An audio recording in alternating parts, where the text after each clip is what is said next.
The massive crystal dome of the Galactic Council chamber sparkled under 3 different suns. Ambassador Sarah Chen stood in the center of the circular room, her dark blue uniform a small spot of color among the hundreds of alien beings that surrounded her. The air smelled of ozone and something sweet that reminded her of jasmine, though she knew it came from the breathing apparatus of the methane collective representatives. She had practiced this moment for months. Earth's future hung on what happened in the next few hours. Around her, creatures from across the galaxy whispered in languages that sounded like music, grinding stones or electronic beeps. Some had tentacles instead of arms. Others glowed with their own inner light. A few looked almost human, except for the wrong number of eyes or skin that shifted colors like oil on water. The council speaker, a tall being made of what looked like living crystal, raised one hand. The chamber fell silent. The speaker's voice echoed from every surface. When it spoke, "We gather today to vote on the application of the species called humans. From the planet Earth, they seek membership in our council and the rights that come with it." The crystal being turned toward Sarah. "Ambassador Chen, you may present your final statement." Sarah's heart pounded, but her voice stayed steady. "Honored council members, humanity has worked for 50 years to reach this moment. We have traded fairly with your worlds. We have shared our knowledge freely. When the plague of Vega threatened to destroy 12 systems, human doctors worked without sleep to find a cure. When pirates attacked the merchant ships near the Outer Rim, human warships helped drive them away." She paused, looking around the chamber. Some faces showed interest. Others looked bored or disgusted. "We know our history is not perfect. We have fought wars among ourselves. We have made mistakes with our environment. But we have learned from these errors. We have grown. We ask only for the chance to prove that humanity deserves a place among you." The crystal speaker nodded. "The council will now hear from those who wish to comment before the vote." A blue-skinned being with 6 arms stood up. Sarah recognized her as Representative Klex from the Zephyrian Trade Union. Her voice was cold as winter wind. "The humans speak of growth and learning, but what do we see when we look at their world? A planet scarred by war, oceans poisoned by their waste. They have only stopped fighting among themselves because they found us to fight instead." Angry murmurs rose from several sections of the chamber. Sarah felt her cheeks burn, but she stayed silent. This was not the time to defend her species. The vote would come soon enough. Another representative stood. This one looked like a tree made of silver metal, with branches for arms and leaves that chimed when they moved. Sarah knew this was one of the ethereals, beings of pure energy that had somehow learned to live in mechanical bodies. "The humans claim they wish to help the galaxy," the ethereal said in a voice like wind through metal. "But their help always comes with a price. They trade their medicines for mining rights. They offer protection for exclusive deals. They think like merchants, not like members of a galactic community." More voices joined in. The Carathians complained that human colonies expanded too quickly. The Vegan Republic said humans asked too many questions about their internal politics. Even species that had never met a human in person spoke against them, repeating stories they had heard from others. Sarah listened to each complaint with growing despair. These were supposed to be her friends. The Zephyrians had made billions from trade with Earth. The ethereals had learned about human art and music, claiming it gave them new ways to think about beauty. The Vegans had asked for human help in settling 3 different border disputes, but now they all spoke as if humanity was a disease that needed to be contained.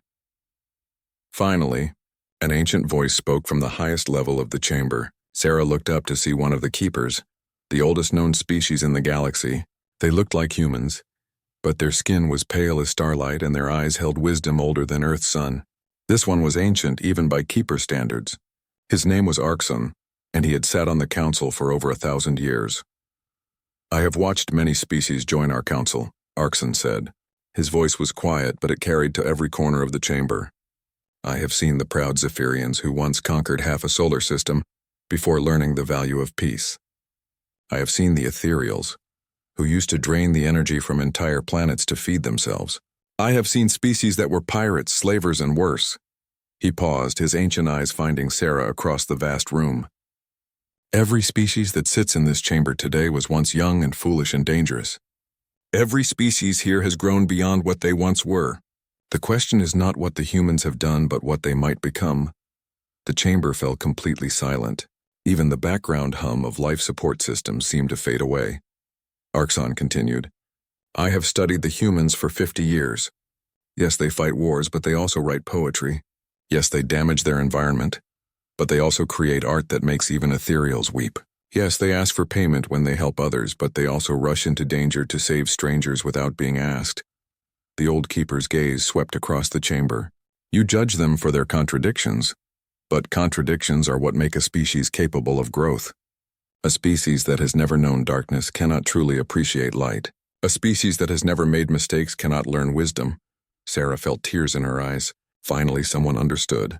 Someone saw what humanity could be, not just what it had been. But when Arxon sat down, the complaints began again. Representative after representative stood to list humanity's faults. They spoke of human aggression, human greed, human unpredictability.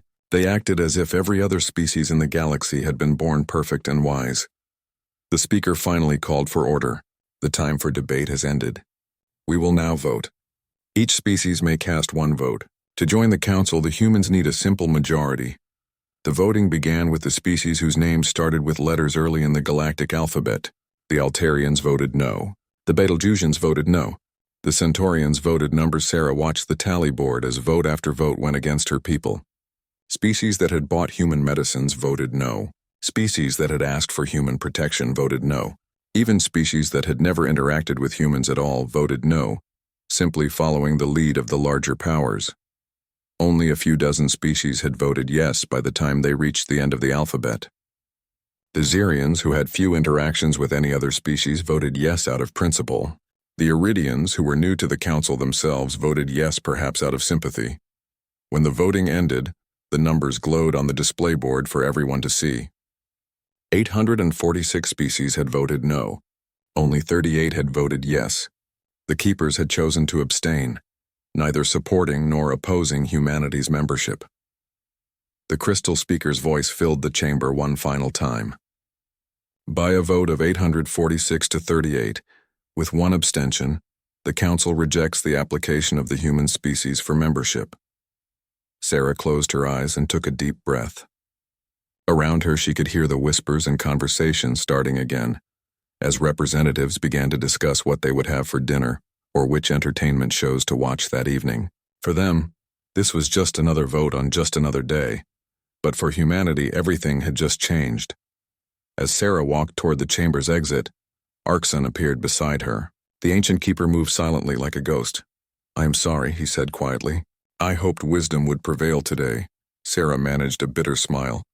Wisdom, Representative Arxon? Or just fear? The keeper studied her face for a long moment. Perhaps there is no difference.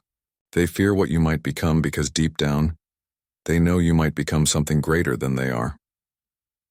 He paused at the chamber's entrance. Remember this day, Ambassador Chen. Remember who your friends were and who they were not. The galaxy may need that memory sooner than anyone expects. The news reached Earth 18 hours after the vote. Sarah Chen sat in the communications center of the diplomatic station orbiting Nexus Prime, watching the screens that showed reactions from across human space. In New York, crowds gathered in Times Square, their faces showing disbelief and anger. In London, protesters surrounded the Zephyrian trade office. In Tokyo, the stock market crashed as investors realized what the rejection might mean for interstellar commerce. President Martinez appeared on the main screen, broadcasting from the White House. Her usually calm expression was tight with controlled fury. My fellow humans, today the Galactic Council has made their decision clear.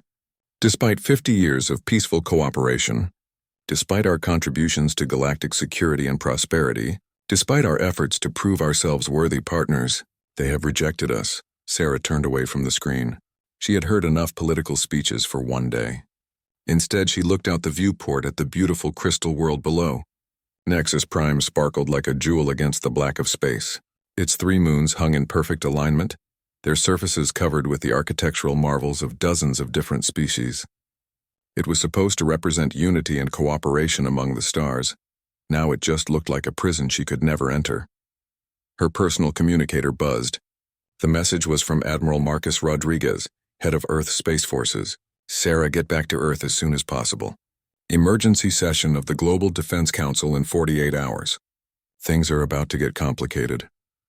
The trip back to Earth took 3 days through normal space lanes. Sarah spent the time reading reports from human colonies across the galaxy. The reaction was the same everywhere. Shock, followed by anger, followed by determination.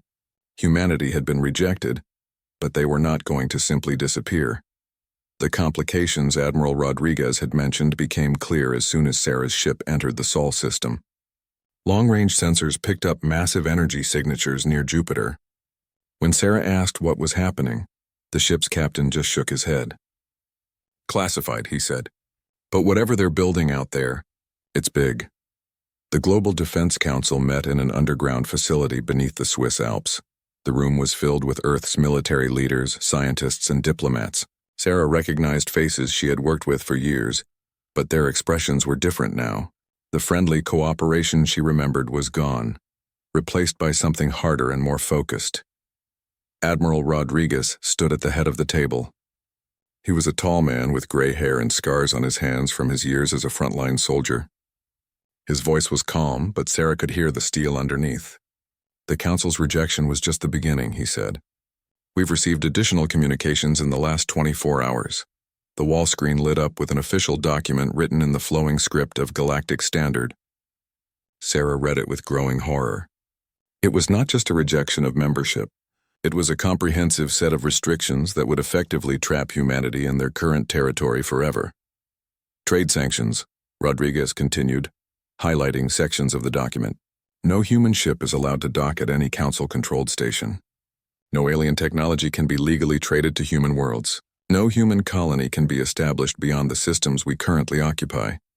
Dr. Elena Vasquez, Earth's chief scientist, leaned forward.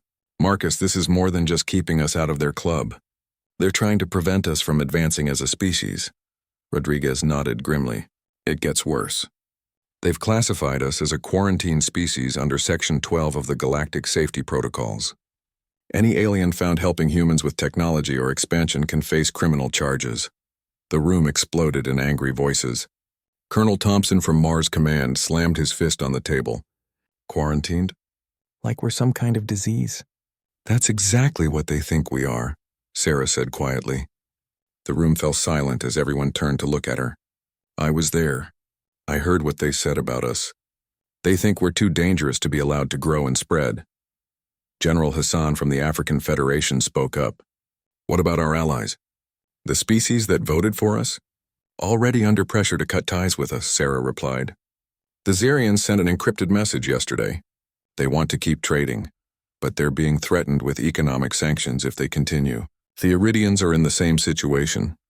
Rodriguez activated another screen. This one showed a star map of human space.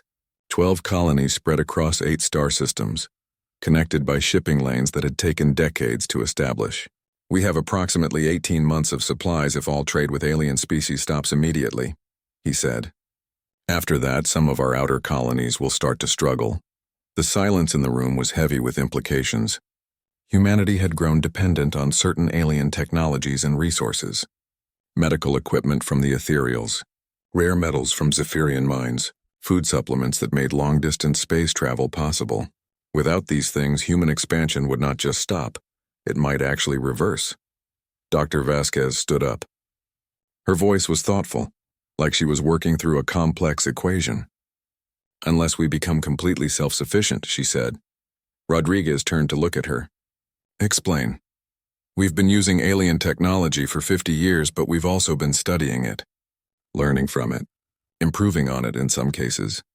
She activated her personal tablet and started pulling up files. "Project Prometheus has been running for 20 years. We've been reverse engineering everything we could get our hands on, just in case something like this happened." The files appeared on the main screen. Sarah saw blueprints for weapons, ships, medical equipment, and industrial machinery. All of it was human designed, but based on principles learned from alien science. Some of it looked more advanced than the alien versions. "The Karathi taught us about plasma weapons," Vasquez continued, "but their designs are inefficient. They waste 60% of their energy output. Our versions are cleaner, hotter, and use half the power." She switched to another file. "The Althean shield technology was revolutionary when we first saw it, but they never thought to make the shields adaptive. Ours learn from each attack and adjust automatically." Rodriguez was studying the files with intense interest. How much of this is theoretical versus actually built and tested? Most of it has been tested in small-scale prototypes. We've built full-scale versions of about 30%. Vasquez paused. But we've never had the political will or the funding to mass-produce any of it. Until now. The room was quiet again, but this time it was a different kind of silence. It was the silence of people who had just realized they had options they had not known existed. Rodriguez looked around the table.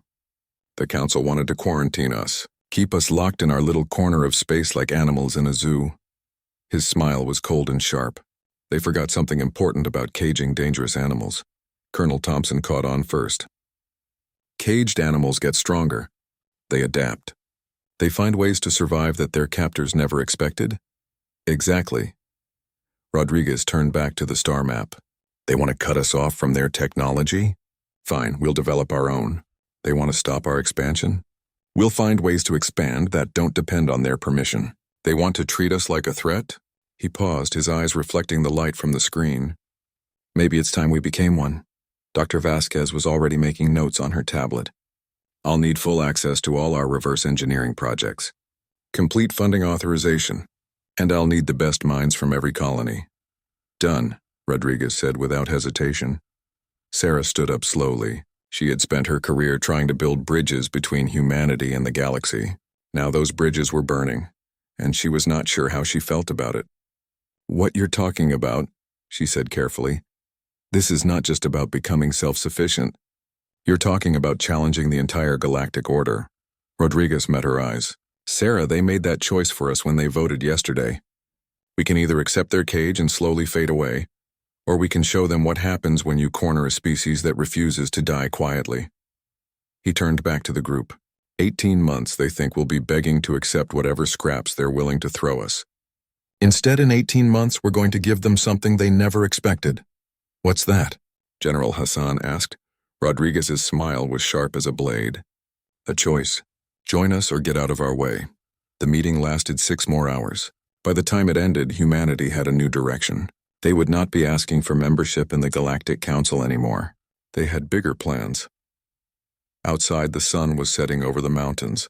Sarah stood in the parking area, looking up at the stars that were just becoming visible in the darkening sky. Somewhere up there, 846 alien species thought they had solved their human problem with a simple vote. They had no idea what they had actually done. 18 months had passed since the vote, and the galaxy had almost forgotten about the humans. Trade reports from the Council world showed continued prosperity. The Zephyrian mining operations were more profitable than ever.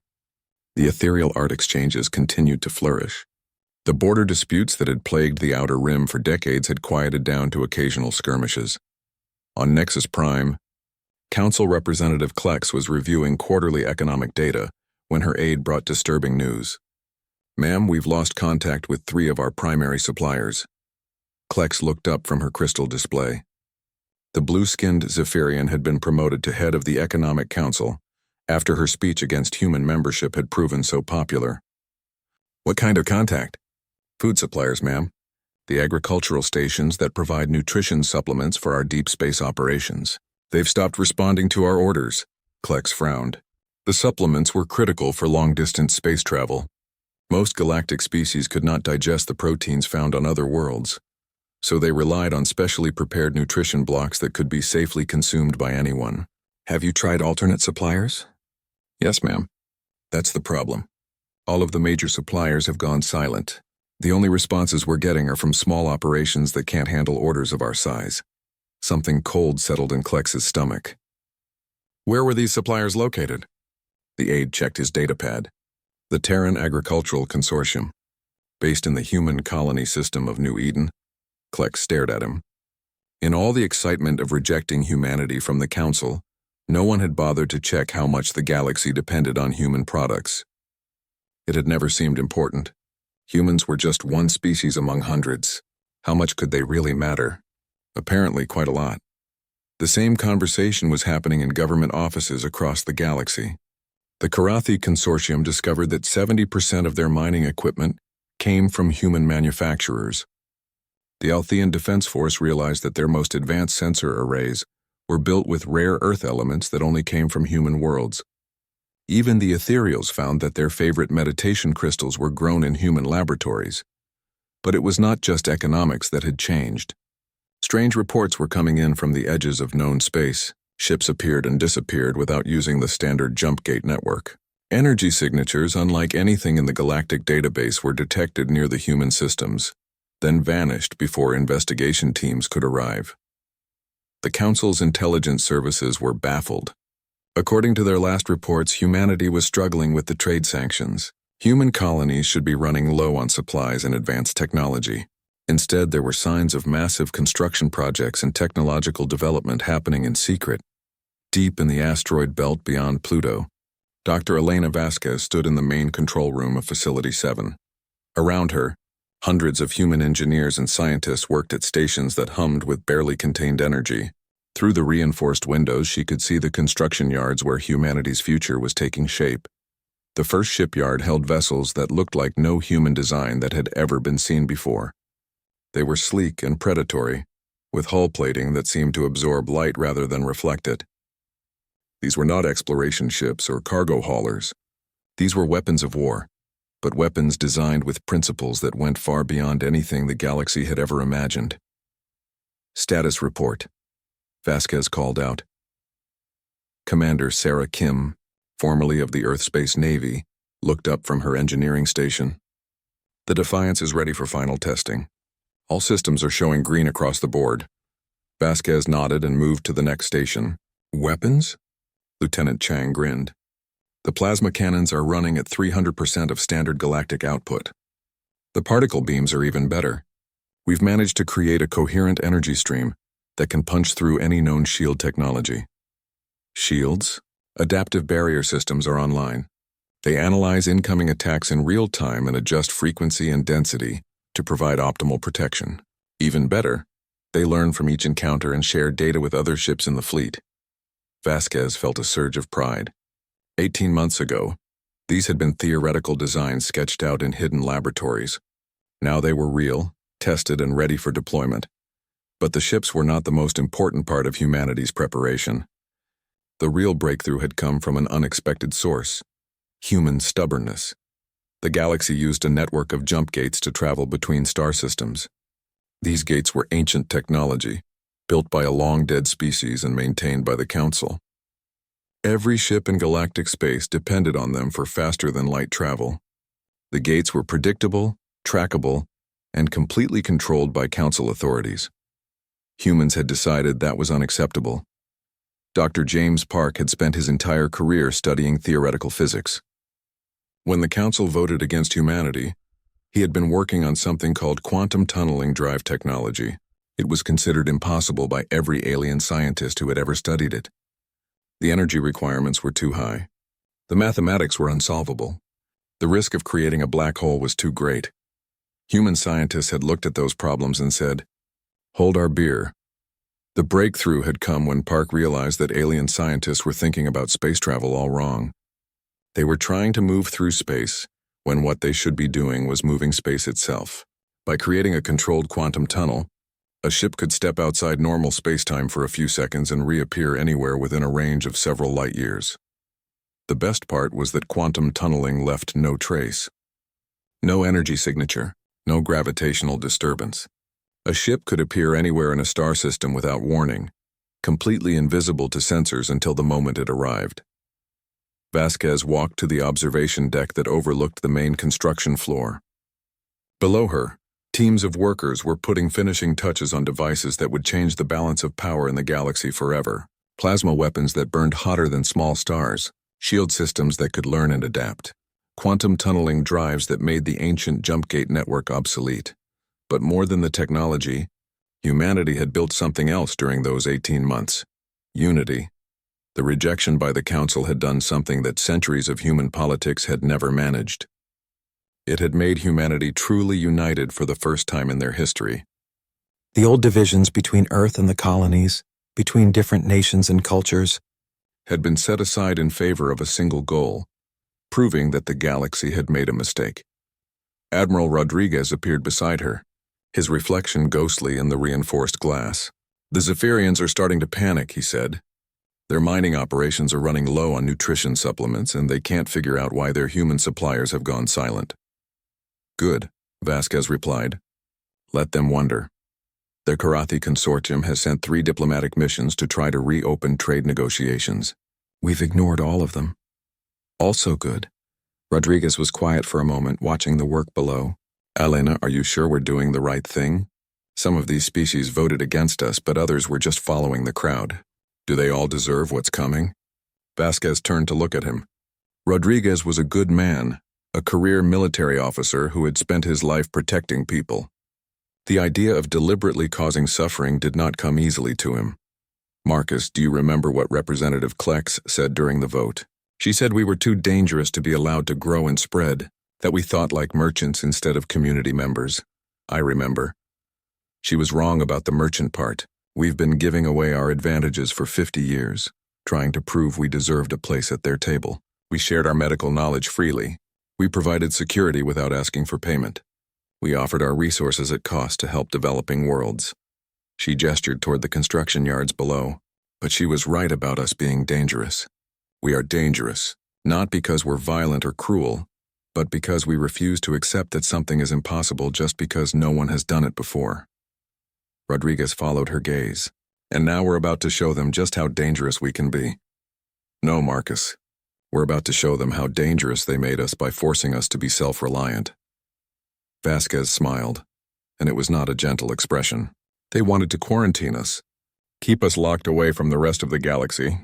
They never stopped to think about what we might do with all that time and motivation. A communication alert chimed from the control room. Commander Kim called out, Dr. Vasquez, we're getting a priority transmission from Earth Command. Vasquez and Rodriguez hurried back into the control room. The main screen showed President Martinez, broadcasting from her office in Washington. Her expression was calm, but her eyes held the same hard determination that had driven humanity for the past 18 months. All stations, this is Priority 1. Intelligence reports indicate that the Council is preparing to enforce their quarantine with military action. Long-range sensors have detected a Council fleet massing near the Vegan border. We estimate they'll reach human space within 48 hours. The room fell silent except for the hum of machinery. This was the moment they had been preparing for. Martinez continued. All military assets are to proceed to Phase 2 immediately. The galaxy wanted to see what humanity would be. The Council fleet reached the edge of human space on a Tuesday morning. Earth Standard Time. Admiral Thex of the Zephyrian Navy commanded 200 ships representing 12 different species. It was the largest military force assembled in over a century, and its message was simple. Humanity would accept their quarantine, or face the consequences. Admiral Thex stood on the bridge of his flagship, studying the tactical displays. The human system of Alpha Centauri lay before them, quiet and apparently defenseless. Long-range sensors showed normal civilian traffic and the usual energy signatures from the colony worlds. Everything looked exactly as the Council's intelligence reports had predicted. Communications, Thex ordered.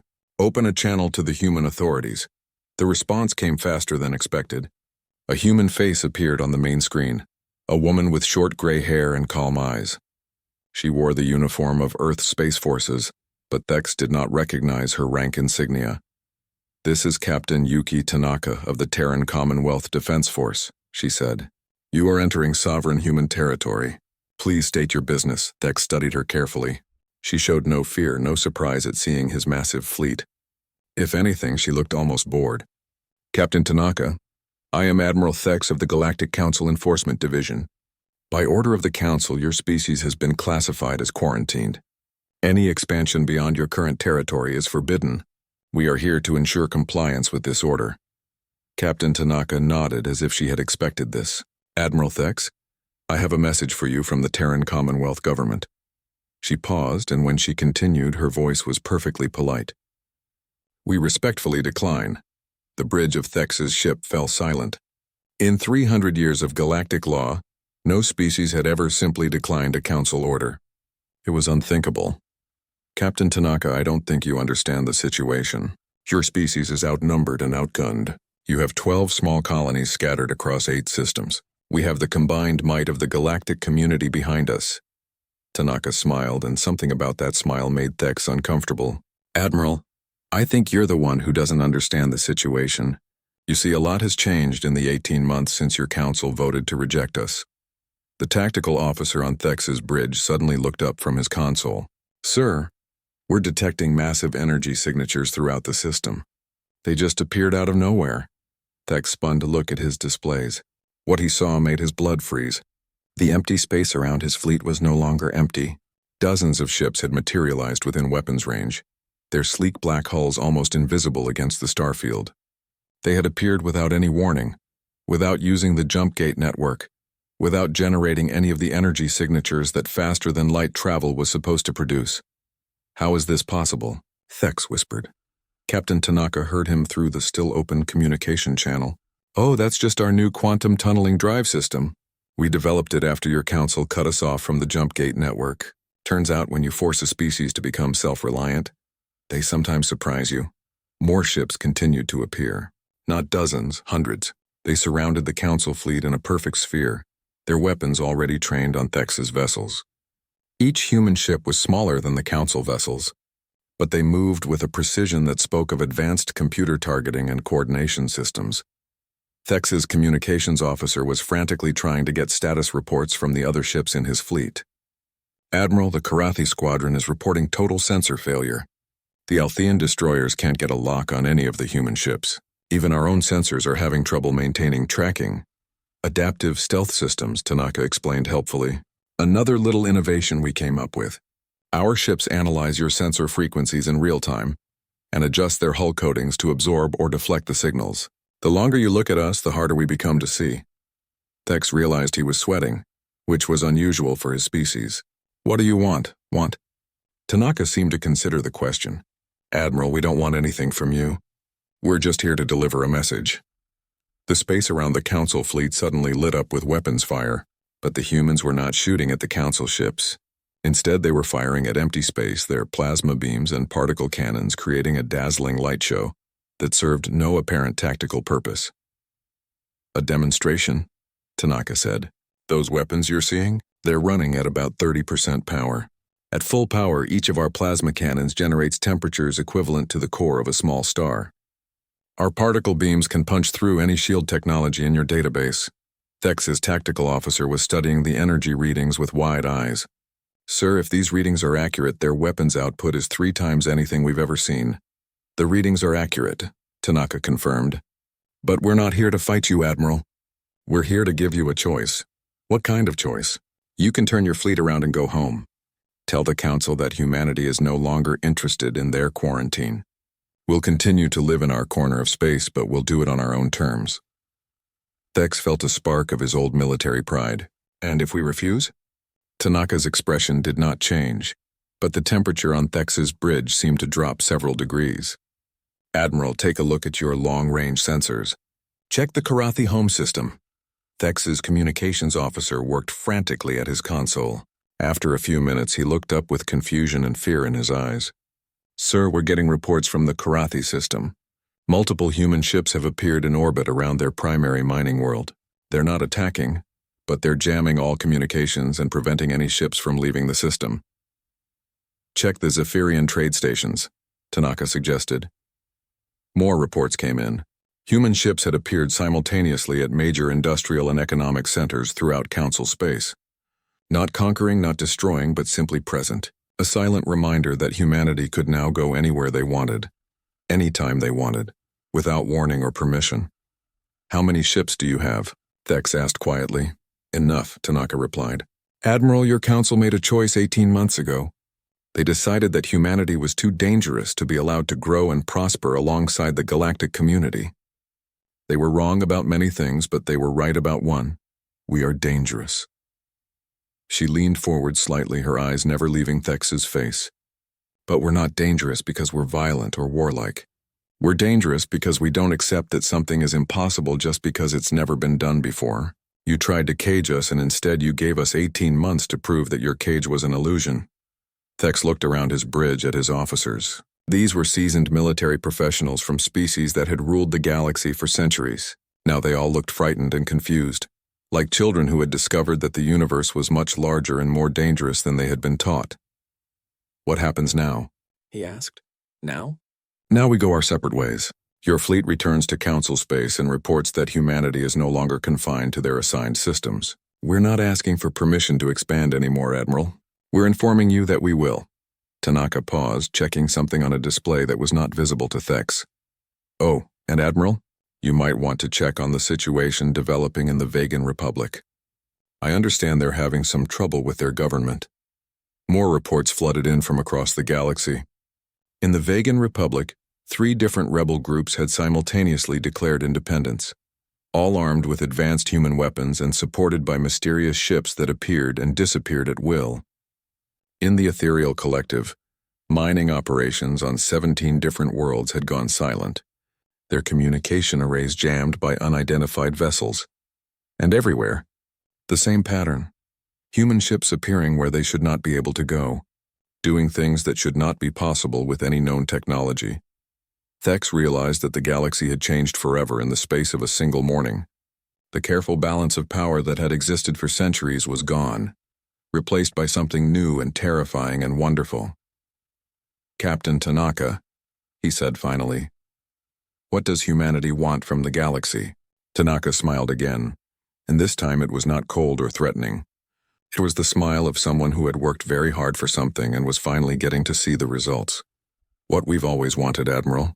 To be treated as equals, to have our voices heard, to be allowed to grow and explore and become whatever we're capable of becoming." She paused. "The difference is we're not asking for permission anymore." The human ships began to fade from sensors as their stealth systems engaged fully. Within minutes they had vanished as suddenly as they had appeared, leaving only empty space and the lingering energy signatures of their advanced technology. Thex stood on his bridge, looking out at the star field that no longer seemed familiar or safe. His fleet of 200 ships, the pride of the galactic military, felt small and helpless in the face of what humanity had become.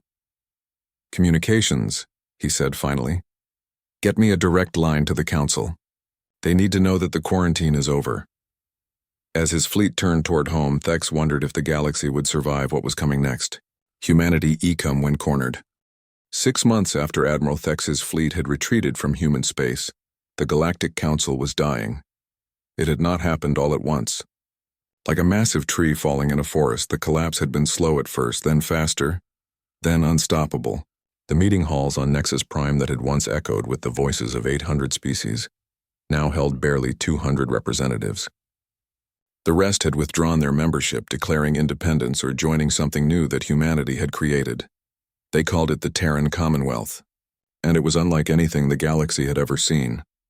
Ambassador Sarah Chen stood in the same chamber where she had been rejected 2 years earlier, but everything had changed.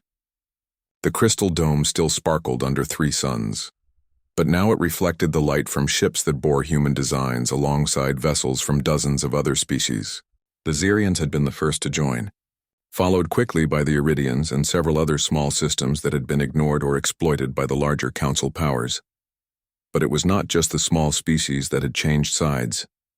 The Karathi mining operations had voluntarily dissolved their contracts with the Council after their workers, many of them from slave species, had been freed by human intervention teams. The Althean Defense Force had split down the middle, with half their fleet joining the Commonwealth. After learning about human shield and weapons, technology that made their old equipment look like toys from a children's playground, even some of the major powers had begun to waver. The Ethereal Collective was in the middle of a civil war between those who wanted to maintain their old agreements with the Council and those who believed the future lay with humanity and their new philosophy of cooperation between equals. Sarah looked across the chamber at the few remaining Council representatives. Representative Klex was still there, her blue skin now pale with stress and her 6 arms constantly moving in nervous gestures. The crystal speaker had been replaced 3 times as governments fell and new leaders emerged. Only the ancient keeper, Arkson, remained unchanged, watching the proceedings with eyes that had seen the rise and fall of civilizations. "The Council recognizes Ambassador Chen of the Terran Commonwealth," the current speaker announced, his voice echoing strangely in the much smaller gathering. Sarah stood, but she did not walk to the center of the chamber as she had 2 years ago. This time she remained in her seat among equals. "Thank you, Speaker. I'm here today to extend an invitation to the remaining council members. Whispers filled the chamber. An invitation, not a demand or an ultimatum. In the past 6 months, humanity had proven that they could take whatever they wanted from the galaxy. Their ships appeared without warning in any system they chose. Their technology was decades ahead of anything the Council possessed. Their growing alliance of Commonwealth worlds controlled more resources and territory than the Council had ever commanded. And yet, they were offering an invitation instead of a conquest. The Terran Commonwealth is not interested in ruling the galaxy, Sarah continued. We never were. What we wanted was simple: the right to exist as equals among the stars. The right to grow and explore and become whatever we are capable of becoming. She gestured toward the viewports that showed the space around Nexus Prime. 2 years ago, you voted to quarantine us, to keep us locked in our corner of space like dangerous animals. You were afraid of what we might become. Representative Kleck stood up, her voice shaking with anger and fear. And we were right to be afraid. Look what you've done. The galactic order that maintained peace for centuries is in ruins. Trade routes are disrupted. Governments are falling. Systems that had been stable for generations are now at war with each other. Sarah nodded calmly. You're absolutely right, Representative Klex. The old order is gone. The question is, what are we going to build to replace it? She activated a holographic display that showed the current state of the galaxy. Red zones marked areas of conflict where oppressive governments were being challenged by newly free populations. Green zones showed Commonwealth worlds where former slaves worked alongside their former masters as equals. Yellow zones indicated neutral systems that were still deciding which path to take. The Commonwealth offers something the Council never did, Sarah said. True equality. In our alliance, no species is considered more advanced or more important than any other. The Xerians get the same vote as humanity. The former slave species of the Karathi worlds have the same voice as the ethereal collective. Impossible, snorted another representative. This one from the Vegan Republic. How can primitive species make decisions about technology they don't understand? How can you trust ex-slaves to govern themselves? Sarah smiled. And it was the same smile Captain Tanaka had worn when facing Admiral Thex's fleet. The same way we trusted humans to govern themselves after we stopped being ruled by kings and emperors. The same way every species in this chamber learned to make their own decisions instead of following orders from whatever civilization conquered them first. The chamber fell silent. Most of the species present had forgotten their own histories of growth and change. They had become comfortable with the idea that the galaxy was naturally divided between the powerful and the weak, the advanced and the primitive. Old Arkson spoke for the first time in the session. And what of justice, Ambassador Chen? Many of the Council species committed crimes against the worlds that have now joined your Commonwealth. Will there be punishment? Revenge? Sarah turned to face the ancient keeper. Justice, yes. Revenge, no. The Karathi leadership will face trial for their use of slave labor. But the Karathi people will be invited to join the Commonwealth as equals. The Zephyrian trade guilds will pay reparations to the worlds they exploited. But Zephyria itself can choose to join us or remain neutral. She paused, her gaze moving across the chamber. We learned something important during our 18 months of isolation. Punishment and exclusion don't create peace. They create resentment and future conflict. The Council's greatest mistake was not in rejecting us, but in believing that rejection would solve their problems. A new voice spoke from the upper levels of the chamber. It was thin and mechanical, coming through a translation device that converted energy patterns into audible sound. One of the ethereals had decided to participate in the discussion. You speak of equality and cooperation, the ethereal said, but your technology is clearly superior to ours. How can there be equality when one species has capabilities that far exceed the others? Sarah had expected this question. It was the same concern that had driven the Council to reject humanity in the first place. By sharing those capabilities freely, just as we've always done, every breakthrough we've made in the last 2 years has been offered to our Commonwealth partners. The quantum tunneling drive, the adaptive weapon systems, the medical advances we've developed, all of it is available to any species that wants to learn. And what do you want in return? Representative Klex asked suspiciously. Partnership, Sarah replied simply. We want to explore the galaxy together.